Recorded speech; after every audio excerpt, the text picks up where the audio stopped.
தராசை பாதுகாத்த அல்லாஹ்.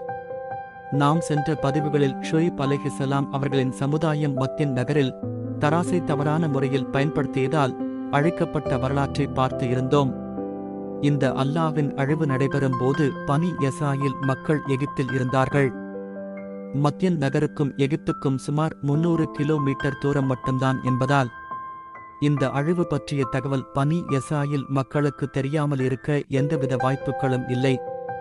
மேலும் பனி யஸ்ராயீல் மக்களுக்கு தொடர்ந்தும் நபிமார்கள் இருந்து வந்தார்கள்.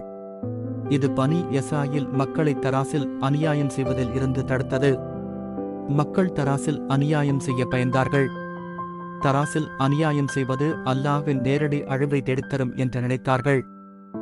மூசா அலைஹிஸ்ஸலாம் அவர்கள் ரிபா நசியாவையும் தடை விதித்த பிறகு இங்கு இருந்த தீய மக்கள் தங்களது கைகள் கட்டப்பட்டதாக உணர்ந்தார்கள். தொடர்ந்தும் எப்படி மற்ற மக்களின் பொருட்களை அநியாயமாக அபகரிப்பது என்று சிந்தித்தார்கள். ஆனால் அல்லாஹ்வுடைய கட்டளைகளை மீறாமல் மக்களை ஏமாற்றுவது எப்படி? இந்த அதீத சிந்தனையால் உலகில் ரிபா அல்-பழ் பிறந்தது. இந்த ரிபா அல்-பழ் தராசில் செய்யும் அநியாயமும் அல்ல, மூசா அலைஹிஸ்ஸலாம் அவர்கள் தடுத்த ரிபா நசியாவும் அல்ல. அதே சமயம் சத்தம் இல்லாமல் மக்களை ஏமாற்றி சுரண்டவும் முடியும். தாவூத் அலைஹிஸ்ஸலாமும் ரிபா அல்-பழும்